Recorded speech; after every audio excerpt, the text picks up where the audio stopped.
വിശുദ്ധ ബൈബിൾ പഠിപ്പിച്ചു, നീ എല്ലാവരോടും സൗഹൃദം സ്ഥാപിച്ചോളൂ, പക്ഷെ 1000-ൽ നിന്ന് മാത്രമേ, വളരെ കുറച്ചു പേരിൽ നിന്ന് മാത്രമേ ഉപദേശങ്ങൾ സ്വീകരിക്കാവൂ. അതുകൊണ്ടാണ് ബൈബിൾ പഠിപ്പിച്ചത്, ജ്ഞാനം തേടുന്നവനും അറിവ് തേടുന്നവനും ഭാഗ്യവാന്മാർ. കാരണം അത് സ്വർണത്തെക്കാളും വെള്ളിയേക്കാളും ശ്രേഷ്ഠവും ഡയമണ്ടിനേക്കാൾ അമൂല്യവുമാണെന്ന് ബൈബിൾ പഠിപ്പിച്ചു. പക്ഷെ നിനക്കോ സ്വർണമിടുന്നതാണ് ഇഷ്ടം. വിഡ്ഢിപ്പണ്ടാരമായ സുന്ദരിക്ക് സ്വർണമിട്ട് അലങ്കരിച്ചുകൊണ്ട് നടക്കും.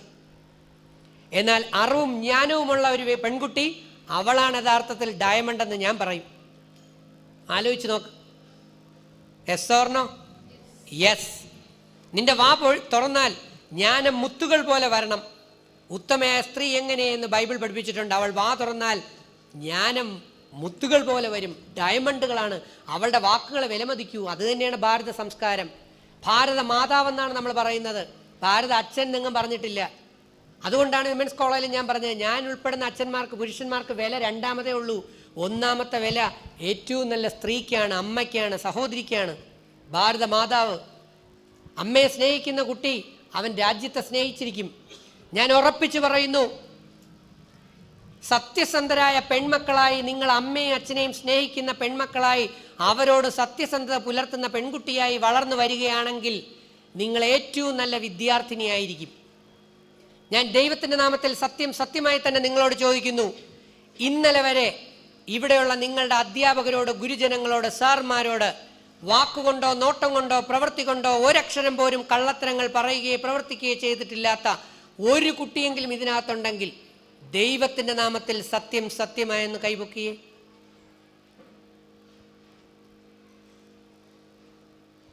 സന്തോഷം. എന്നിട്ട് നമ്മൾ പറയുന്നത് കുറ്റം സ്കൂളിനാണ്, ടീച്ചേഴ്സിനാണ്, സിസ്റ്റർമാർക്കാണ്. സ്വന്തം മക്കൾ കഴിഞ്ഞ 15 വർഷം കൊണ്ട് കള്ളം പറയുന്നു എന്നൊന്നും ഞാൻ പറയുന്നില്ല. പക്ഷെ ഒരു കാര്യം എനിക്ക് ഉറപ്പാണ്, അവർ 5 വർഷത്തിൽ കുറയാതെ ഒരുപാട് കള്ളത്തരങ്ങളും തരികിടകളും സൂത്രങ്ങളും ചെയ്തു കഴിഞ്ഞു. ഇതിലേതൊക്കെയാണ് പാമ്പുകളായി മാറാൻ പോകുന്നതെന്ന് വരാൻ പോകുന്ന ദിവസങ്ങളിൽ കുടുംബത്തിൽ അറിയും. ആരൊക്കെയാണ് പെടുന്നത് അതും എനിക്കറിയില്ല. എനിക്ക് നിങ്ങളുടെ മുമ്പിൽ റിയാലിറ്റി ഷോ കാണിച്ചു തരാൻ മാത്രമേ കഴിയൂ. എൻ്റെ കുഞ്ഞുമക്കളെ ജീവിതം നശിപ്പിച്ച് കളയാനുള്ളതല്ല, ശ്രദ്ധാപൂർവം അത് വിജയിപ്പിക്കാനുള്ളതാകുമ്പോൾ ഞാൻ ഖുറാനിൽ കണ്ട ഒരു വാക്കുകൂടെ പറയാം, സൂക്ഷ്മതാബോധം. എന്ത് പ്രവൃത്തിയിലും സൂക്ഷ്മതാബോധം വേണം എന്ന് ഖുറാൻ പറഞ്ഞിട്ടുണ്ട്. Yes or no? ഈ സൂക്ഷ്മതാബോധം ഇല്ലാത്തതാണ് പ്രോബ്ലം. ആലോചിക്കും. വരാൻ പോകുന്ന എൻട്രൻസിൽ കുട്ടിക്ക് കിട്ടാതെ പോകുമ്പം അത് ആ സ്കൂളിൽ പഠിച്ചത് കൊണ്ടാണ്, ഈ സ്കൂളിൽ പഠിച്ചത് കൊണ്ടാണെന്ന് പറയുന്ന ഒരുപാട് അമ്മമാരെ, അച്ഛന്മാരെ ഞാൻ തിരുവനന്തപുരത്ത് കാണാറുണ്ട്. അവരോട് ഞാൻ പബ്ലിക്കായിട്ട് പ്രതികരിക്കാറില്ല. പ്രതികരിച്ചാൽ മനസ്സിലാവില്ല. അതാണ് അവസ്ഥ. അതുകൊണ്ടാണ് വേദങ്ങൾ പറഞ്ഞത്, ആത്മാവിന് ശുദ്ധിയുള്ളവരുടെ മുമ്പിൽ മാത്രമേ പ്രസംഗിക്കാവൂ, ഖുറാൻ്റെ വേദത്തിൻ്റെ ജ്ഞാനം കൊടുക്കാവൂ എന്ന് പടച്ചോൻ സ്രഷ്ടാവ് പഠിപ്പിച്ചത്. അപ്പം നിങ്ങളെ ഏറ്റവും ഉയർന്ന തലത്തിൽ കൊണ്ടെത്തിക്കണമെങ്കിൽ, നല്ലൊരു പൊസിഷനിൽ കൊണ്ടെത്തിക്കണമെങ്കിൽ, ശ്രേഷ്ഠതയുള്ളൊരു പൊസിഷനിൽ കൊണ്ടെത്തിക്കണമെങ്കിൽ, സമൂഹവും ജനവും നിങ്ങളെ ആദരിക്കുന്ന രീതിയിൽ ഉയർന്ന തലത്തിൽ കൊണ്ടെത്തിക്കണമെങ്കിൽ ആദ്യം നിങ്ങൾ നിങ്ങളുടെ മാതാപിതാക്കളുടെ ഏറ്റവും നല്ല മക്കളായി വളരണം. അങ്ങനെ ഏറ്റവും നല്ല മക്കളായി വളരാൻ കഴിയുന്ന പെൺകുട്ടികൾക്ക് മാത്രമേ, ഈ സ്കൂളിനെ ഫോക്കസ് ചെയ്ത് പറയുന്നു, ഏറ്റവും നല്ല വിദ്യാർത്ഥിനികളാകാൻ പറ്റൂ. അമ്മയും അച്ഛനെയും പറ്റിച്ചുകൊണ്ട് നടക്കുന്ന പെൺകുട്ടികൾക്ക് ഒരിക്കലും നല്ല വിദ്യാർത്ഥിനിയാകാൻ കഴിയുമെന്ന് ഞാൻ വിശ്വസിക്കുന്നില്ല. അങ്ങനെ അമ്മയുടെയും അച്ഛൻ്റെയും നല്ല മകളായി, നല്ല മകൾ എന്ന് പറഞ്ഞാൽ അവരെ സോപ്പിടുക എന്നുള്ളതല്ല, അവരുടെ ആഗ്രഹങ്ങളും കൂടെ മനസ്സിലാക്കിക്കൊണ്ട് ഹാർഡ് വർക്ക് ചെയ്ത് നല്ല റിസൾട്ടുകളും നല്ല സ്ഥാനങ്ങളും നേടിക്കൊടുക്കുമ്പോൾ അവരുടെ പ്രാർത്ഥന കൂടെ ദൈവം കേൾക്കും.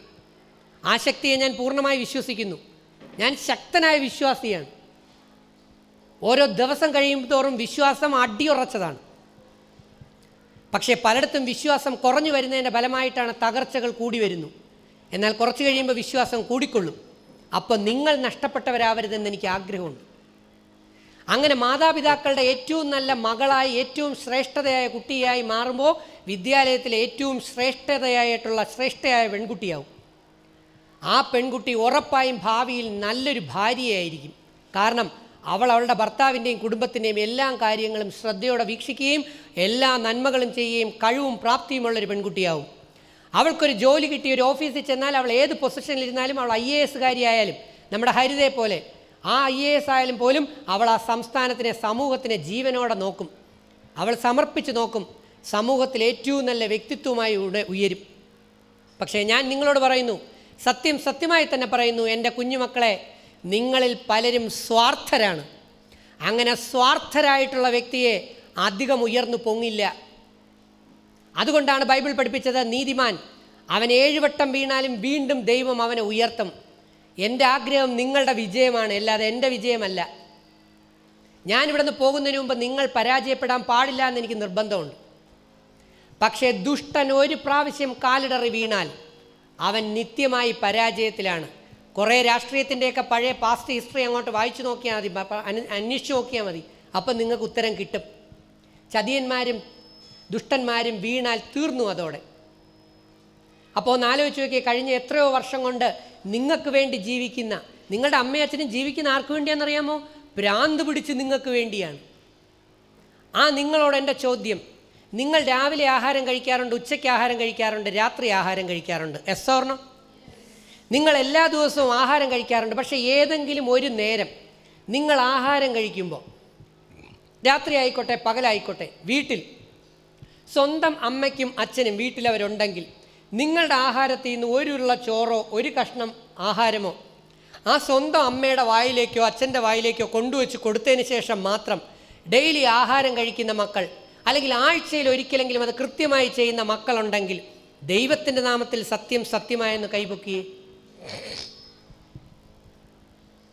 ഒരാൾ പോലും. സന്തോഷം. എന്താ മോളുടെ പേര്? അമൃത. ഇനി ഈ കുട്ടിയെയും നിങ്ങളെയും തമ്മിലൊരു കമ്പാരിസൺ, താരതമ്യം നടത്തി നോക്കിയേ. കണ്ടാൽ അധികം ഭംഗിയൊന്നും ഉള്ളതായിട്ട് തോന്നില്ല ഈ കുട്ടിക്ക്. പക്ഷേ ഈ കുട്ടിയുടെ ഉള്ളിൽ നിറയെ സൗന്ദര്യമുണ്ടെന്ന് ഞാൻ വിശ്വസിക്കുന്നു. നിങ്ങളുടെ അമ്മ കഴിച്ചോ ഇല്ലയോ, അച്ഛൻ കഴിച്ചോ ഇല്ലയോ എന്ന് ആരാ പിന്നെ അന്വേഷിക്കേണ്ടത്? ആലോചിച്ച് നോക്ക്. നിങ്ങളെയാണ് ഉയർത്തേണ്ടതല്ലേ? സ്വന്തം അമ്മ 10 മാസം നമ്മൾ കിടന്നുറങ്ങി സുഖമായി പുറത്തു വന്ന് ആ അമ്മ അനുഭവിച്ച വേദന, അത് അനുഭവിച്ചു നോക്കിയൊന്നും പഠിക്കണ്ട. എനിക്കറിയാം ആ വേദന എന്താണെന്ന്. എൻ്റെ അമ്മയ്ക്ക് വേണ്ടി ജീവിക്കുന്ന ആളാണ് ഞാൻ. അമ്മയ്ക്ക് വേണ്ടി ജീവിക്കുന്നവൻ സമൂഹത്തിന് വേണ്ടി ജീവിക്കും. ആലോചിക്കും. അപ്പം നിങ്ങളുടെ സുഹൃത്തുക്കളെന്ന് പറയുന്ന ആൺകുട്ടിയായാലും പെൺകുട്ടിയായാലും അമ്മയും അച്ഛനെയും പറ്റിക്കാത്ത കുട്ടിയാണെങ്കിൽ നിന്നെ അവർ പറ്റിക്കില്ല. റൈറ്റ്? ഇത് നിങ്ങൾ തന്നെ അങ്ങോട്ടും ഇങ്ങോട്ടും ആലോചിച്ച് നോക്കിയേ. അമ്മയും അച്ഛനെയും പറ്റിക്കുന്ന കൂട്ടുകാരികളാണ് നിങ്ങളുടെ കൂട്ട്. അധ്യാപകരെ പറ്റിക്കുന്ന കൂട്ടുകാരികളാണ് നിങ്ങളുടെ കൂട്ട്. അപ്പോൾ ഈ മക്കളുടെ അവസ്ഥ, നിങ്ങളുടെ അവസ്ഥ, വരാൻ പോകുന്ന നിങ്ങളുടെ മക്കളുടെ അവസ്ഥ എങ്ങനെ ഇരിക്കും മോളെ? നിങ്ങളെയാണ് ദൈവം ഉയർത്തേണ്ടതല്ലേ? മോശപ്പെട്ട കൂട്ടുകാരിയെയും കൂട്ടുകാരനെയും കട്ട് ചെയ്യാനുള്ള കഴിവ് നമുക്കുണ്ടാവണം. നോ, ഞാൻ നിന്നോട് കമ്പനി കൂടില്ല, കാരണം നീ സത്യസന്ധനല്ല എന്ന് എനിക്ക് ബോധ്യപ്പെട്ടു, അല്ലെങ്കിൽ നിനക്ക് നന്മയില്ല എന്ന് എനിക്ക് ബോധ്യപ്പെട്ടു. അല്ലാതെ നിങ്ങളെ കാണുമ്പോൾ മാത്രം ജീൻസിൽ നിന്നെ കാണാൻ നല്ല സ്മാർട്ടായിട്ടുണ്ട് കേട്ടോ. പെൺകുട്ടികൾ തന്നെ എന്നോട് പറയാറുണ്ട്. കാരണം ഞാൻ ക്ലാസ് എടുക്കുന്നുണ്ട്, അവരെന്നോട് കള്ളം പറയില്ല. നിങ്ങൾ ഇവിടുത്തെ സിസ്റ്റർമാർ ദൈവത്തിൻ്റെ പ്രതിനിധികളാണ്. ഫാദർമാരും സിസ്റ്റർമാരും ഉസ്താദുമാരും തന്ത്രിമാരും മെത്രാന്മാരെന്നൊക്കെ ഞാൻ വിചാരിക്കും. അവരോട് പോലും കള്ളത്തരം പറയാൻ നിങ്ങൾക്ക് ഒരു എളുപ്പമില്ല. ഒന്ന് ആലോചിച്ച് നോക്കിയേ. ഇങ്ങനെ കള്ളനും കള്ളിയുമായി നിങ്ങൾ എത്ര കാലം ജീവിക്കും? സമൂഹത്തിൽ നിങ്ങൾ ഇത്തിരി കള്ളം പറയുന്നെങ്കിൽ പോട്ടെ, ക്ഷമിക്കാം. ഞാൻ സമൂഹത്തിൽ നിങ്ങൾ കള്ളം പറയുന്നതെന്ന് ചോദിക്കില്ല. നിങ്ങളുടെ ഫ്രണ്ട്സിനോട് കള്ളം പറയുന്നോ ഞാൻ ചോദിക്കില്ല. ഞാൻ എപ്പോഴും ചോദിക്കുന്നൊരൊറ്റ ചോദ്യം, സ്വന്തം അമ്മയും അച്ഛനെയും പറ്റിക്കാത്ത കുട്ടി ആരുണ്ടെന്നാണ്. ഉണ്ട്, 1000-ൽ 1 വെച്ചുണ്ട്. അങ്ങനെയുള്ള ഒരുത്തനെയാണ് ഭാവിയിൽ നിനക്ക് ഭർത്താവായി കിട്ടുന്നതെങ്കിൽ രക്ഷപ്പെട്ടു ജീവിതം. പക്ഷെ അപ്പോഴും നീ ഓക്കെ ആവണ്ടേ? ബൈബിൾ പറയുന്നു, കർത്താവിൻ്റെ അനുഗ്രഹമുള്ളവന് മാത്രമേ ആ ശ്രേഷ്ഠനായ വ്യക്തിയെ കിട്ടൂ, അല്ലെങ്കിൽ ശ്രേഷ്ഠയായ പെൺകുട്ടിയെ കിട്ടുകയുള്ളൂ. ഞാൻ കാണിച്ചു തരാം സുഭാഷിതങ്ങളിൽ, അല്ലെങ്കിൽ ജ്ഞാനത്തിൽ, അല്ലെങ്കിൽ വചനങ്ങളിൽ, പല സ്ഥലങ്ങളിൽ. അപ്പം നിന്റെ പ്രവർത്തനങ്ങൾ വിഡ്ഢിത്തരങ്ങൾ വെച്ചുകൊണ്ട് നീ തോറ്റിട്ട് കുറ്റം മുഴുവൻ ആർക്ക് കൊണ്ട് കൊടുക്കും? ദൈവം തമ്പുരാന് കൊണ്ട് കൊടുക്കും അല്ലേ? അപ്പം ഇന്നലെ വരെ നിങ്ങൾ ചെയ്തു കൂട്ടിയ പാപത്തിനെ കുറിച്ചൊന്ന് ആലോചിച്ച് നോക്കിയേ.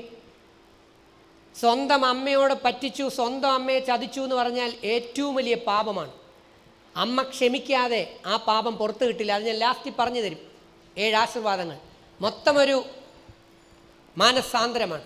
അപ്പം ഞാൻ വീണ്ടും നിങ്ങളോട് ആഹ്വാനം ചെയ്യുന്നു, ഇന്ന് നിനക്ക് മാനസാന്തരം വരുന്നില്ല എങ്കിൽ, ഇന്ന് നീ കുഞ്ഞിനെ പോലെ ആകുന്നില്ല എങ്കിൽ, ഇന്ന് നീ വീണ്ടും ജനിക്കുന്നില്ല എങ്കിൽ നിനക്കൊരു കാലത്തും സ്വർഗം ലഭിക്കില്ല.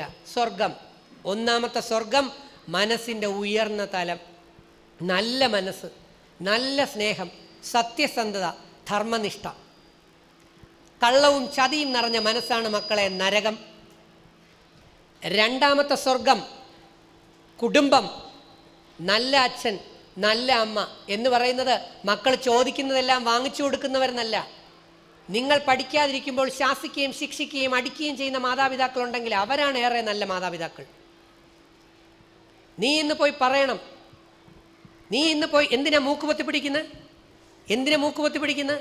ശരീരധാരികളായ ശരീരമാണ് ഞാനെന്ന് വിചാരിച്ചുകൊണ്ട് നടക്കുന്നവരാണ് മൂക്കുപൊത്തുന്നത്.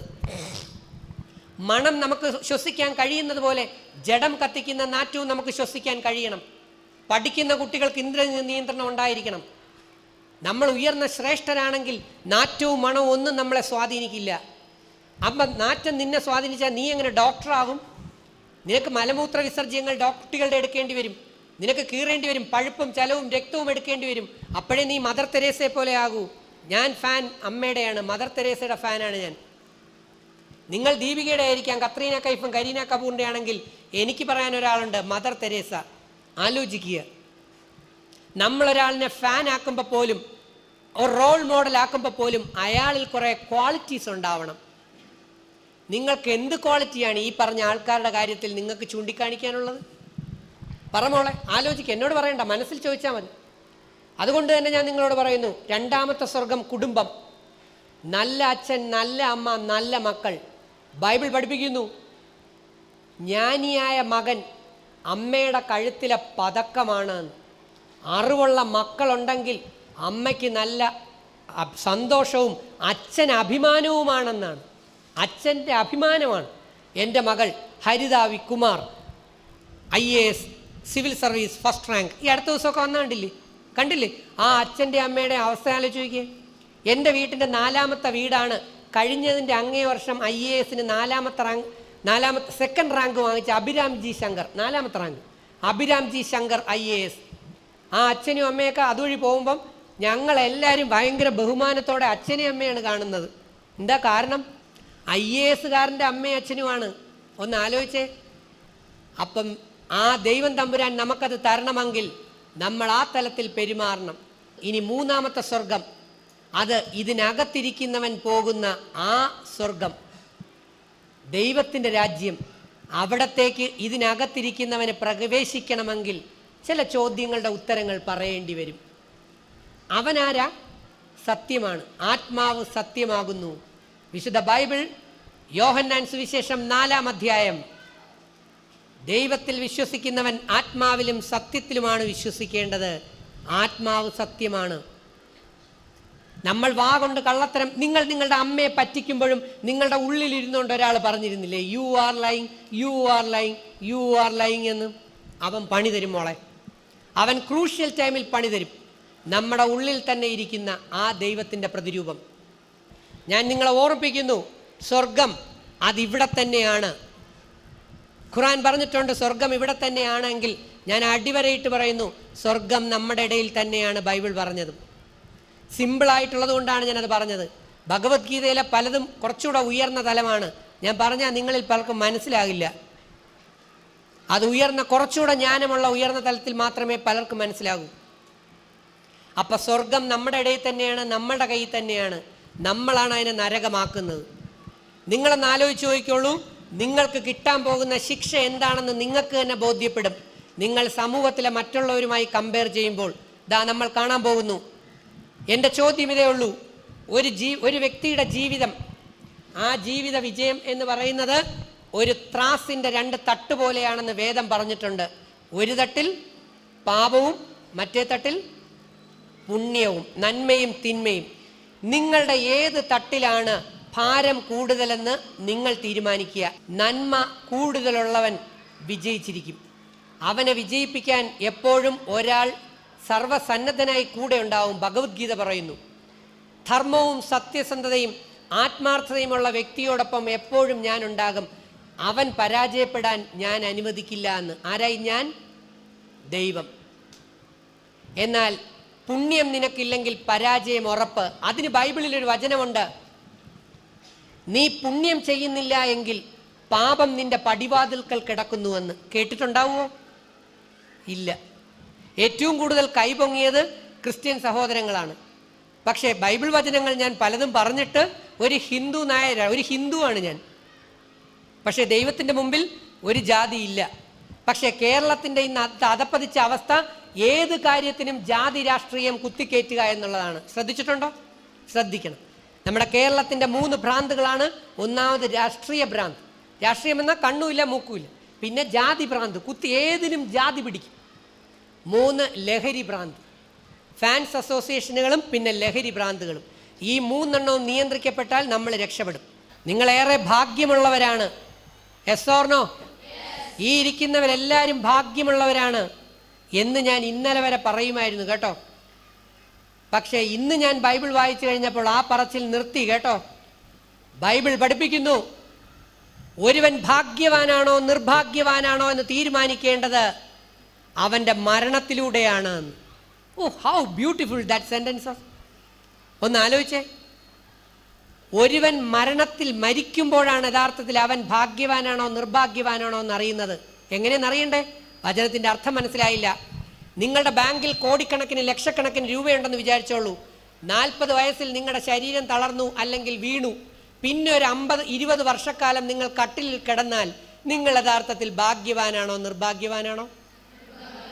എന്നാൽ മരണത്തിൻ്റെ അന്ന് വരെയും ഊർജ്ജസ്വലതയോടുകൂടി ഓടി നടക്കുന്ന വ്യക്തി, അവൻ പോലും അറിയാതെ പടച്ചോൻ ദൈവം സൃഷ്ടാവ് ആത്മാവിനെ അങ്ങ് വലിക്കുമ്പോൾ പോകുന്നു, അവനല്ലേ യഥാർത്ഥത്തിൽ ഭാഗ്യവാൻ? അതാണ് ജഗദീഷ് ശ്രീകുമാർ ചേട്ടൻ ഈ അടുത്ത ഇടയ്ക്ക് ആക്സിഡന്റ് പറ്റി വീണപ്പോൾ ഞാൻ വീണ്ടും ഓർത്തു. ലക്ഷങ്ങളും കോടികളും ബാങ്കിലുണ്ടെങ്കിലും എണീച്ച് നടക്കാൻ ആ പാവത്തിന് പറ്റുന്നില്ല. അതിനേക്കാൾ ഭീകരമായൊരു എക്സാമ്പിൾ ഞാൻ നിങ്ങളോട് പറയാം. ലോകത്തിലെ 1-ാം നമ്പർ കോടീശ്വരന്മാരിൽ ഒരാളായ Michael Schumacher, formula number 1 driver, വായിച്ചിട്ടുണ്ടാവുമല്ലോ. ആൽസ് പർവ്വതത്തിൻ്റെ മുകളിൽ ഐസ് സ്കേറ്റിംഗ് മകനെയും കൊണ്ട് ബർത്ത്ഡേ ആഘോഷിക്കാൻ പോയി. 45 വയസ്സുള്ള Michael Schumacher, billions of dollars, billions of ആരാധകർ. ഞാനിപ്പോൾ ഇവിടെ കാണിച്ചു തരും. അദ്ദേഹം വെറുതെ ഒന്ന് തട്ടി, തല ഐസിൽ തട്ടി വീണ് കഴിഞ്ഞു. ഇപ്പം ഫ്രാൻസിൽ കിടപ്പുണ്ട്, ബ്രെയിൻ ഡാമേജ്. ഇനിയൊരു 40 വർഷം ആ മനുഷ്യൻ ജീവിച്ചിരിക്കുമെങ്കിൽ അയാളുടെ ബാങ്കിലുള്ള കോടാനുകോടി രൂപ കൊണ്ട് അദ്ദേഹത്തിന് എന്തെങ്കിലും ഉപയോഗമുണ്ടോ? ഇല്ല. അപ്പം ബൈബിൾ വചനം ഫ്രാൻസിലാണെങ്കിലും അന്റാർട്ടിക്കയിലാണെങ്കിലും ആഫ്രിക്കയിലാണെങ്കിലും കേരളത്തിൽ മട്ടാഞ്ചേരിയിലാണെങ്കിലും വചനം സുവിശേഷം സത്യമാണ്. നീ ഭാഗ്യവാനാണോ നിർഭാഗ്യവാനാണോ എന്ന് തീരുമാനിക്കേണ്ടത് നിന്റെ മരണത്തിലൂടെയാണ്. അതുകൊണ്ട് എല്ലാവരും പ്രാർത്ഥിക്കേണ്ടത് കാറിതാ, മൊബൈലിതാ, 3G താ, 4G താ, ലെഗിൻസ് താ, ജീൻസ് താ എന്നല്ല, ദൈവമേ എനിക്ക് നല്ലൊരു മരണം തരണേ എന്നാണ്.